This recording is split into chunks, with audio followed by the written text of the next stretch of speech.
The Tale of Jean-Pierre Adams. The sad tale of Jean-Pierre Adams began back in 1948 in Dakar, Senegal, where he was born to a family of devout Catholics. His grandmother Paulie took him to Rome on a pilgrimage when he was 3 years old, where in Piazza San Pietro, Pope Pius XII blessed him on behalf of all African people. When he was 10, Paulie took him on another pilgrimage to Montéguy in the Lorient department in France. This time she enlisted him at a local Catholic school, Saint Louis de Montéguy, and left the little boy there. There he gained the nickname White Wolf, and after 4 years in France, the Jourdain family fostered him and made him a part of their family, where he grew very close to little sister Joelle, who was a couple of years younger than him. After leaving school, he studied shorthand at college for a while, but he found it boring, and so dropped out and took a job in a factory. Adams worked for a local rubber manufacturer while playing football for local amateur teams and living it up on his time off. A serious knee injury suffered during this period almost ended his career before it had even begun, and a lucky escape from a car crash with just cuts and bruises while his close friend Guy Bedeau was killed deeply affected him. He had met a girl called Bernadette at a dance in the late 1960s, and the pair fell deeply in love and moved in together. At first their parents were unhappy, and her mother refused to allow them to marry because he was black, but they decided to marry anyway, and she told her parents so. The parents invited them over for a meal, and by the end of the meal they were as much in love with Adams as she was. Bernadette's mother became his biggest fan and would often give people tickets off in the crowd if they shouted anything racist about him during matches. Adams joined the army and played there and with the army team and with amateur team Fontainebleau, who were one of the best amateur teams in France, winning amateur titles with them. He was recommended to Nîmes head coach Kader Ferraud, who offered him a trial in Rouen. Bernadette drove him up, and he impressed enough in his first trial game to earn his first ever professional contract in 1970. It was not long before Adams was fully established as a first-choice defender in the Nîmes team. Former Argentina captain and Nantes player Angel Marcos remembers him there well. In the rugged defence of Nîmes there is a pillar, a kind of force of nature, a colossus of uncommon athletic power, Jean-Pierre Adams. I always dreaded the two annual confrontations. With that colossus at the back, Nîmes achieved their best ever finish in League One in the 1971-72 season, as they finished in second to qualify for their first ever European campaign. He was that impressive that Adams became the first African-born player to represent France when he made his debut on 15th of June 1972 in an unofficial exhibition match against a CAF-selected African 11. His first competitive cap was later that year in a World Cup qualifier against the Soviet Union, and he quickly formed a formidable partnership with Marius Trésor that was dubbed Le Garde Noir, the Black Guard.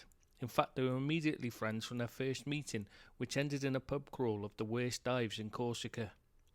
Franz Beckenbauer said of it that Adams and Trésor have formed one of the best central defensive pairings in all of Europe.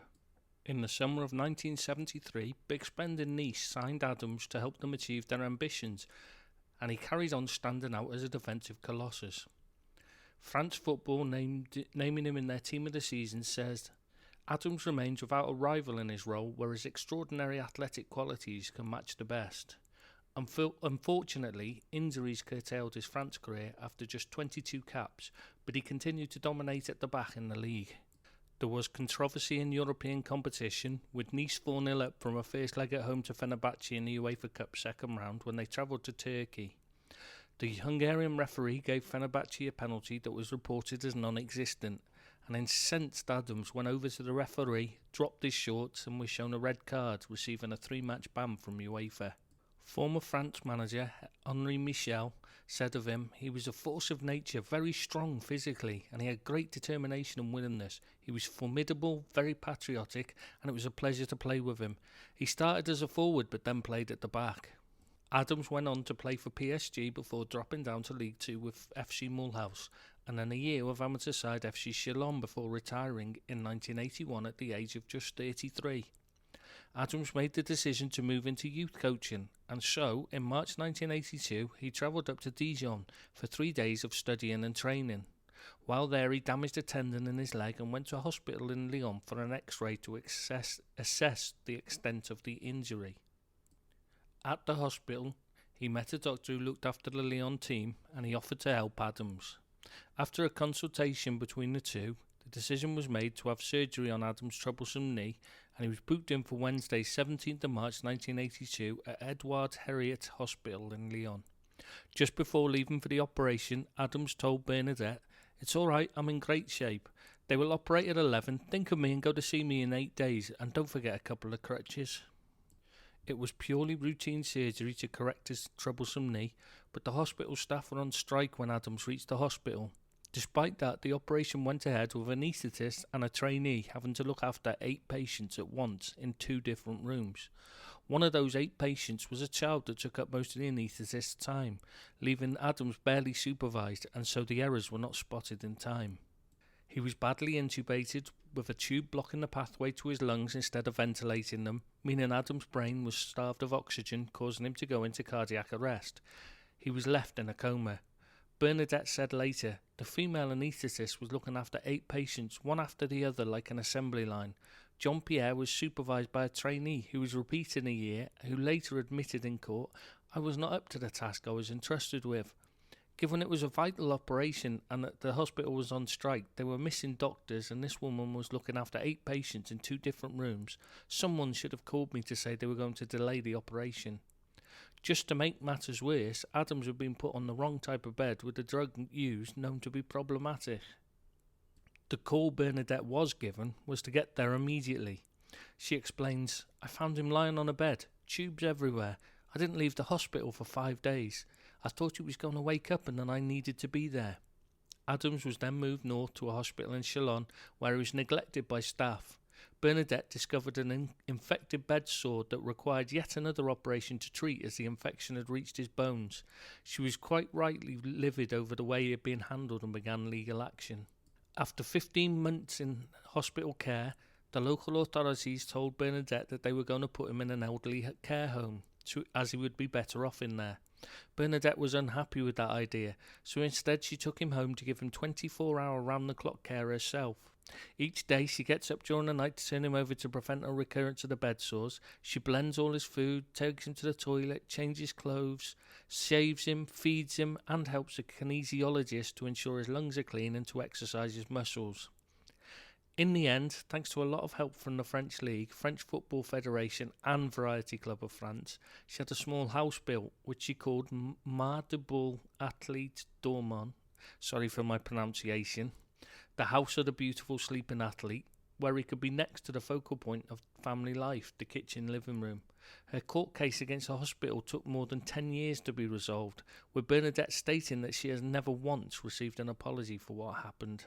Eventually, in 1989, the medical staff were found guilty of involuntary injury, but even then it was a further 5 years before she was awarded any compensation, which took the form of an annuity.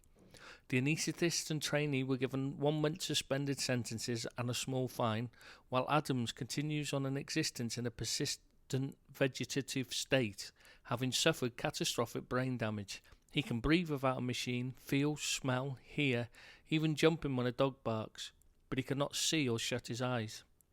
Bernadette says that, "I talk to him all the time, about TV, what's in the mall, anything. There is always movement around him. He is always next to us. The more time that passes, the more bothered I get. His condition does not get any worse, so who knows? If one day medical science evolves, then why not? Will there be a day when they'll know how to do something for him? I don't know." It is all a long way from the flamboyant joker who loved his clothes, music and nights out on the town. A former teammate of his from Nimes remembered him. He loved to dress in a white jacket and a pink shirt. A couple of years ahead of John Travolta in Saturday Night Fever. When it was hot, he was able to change his shirt 3 times a day. It is not just what the world has missed out on.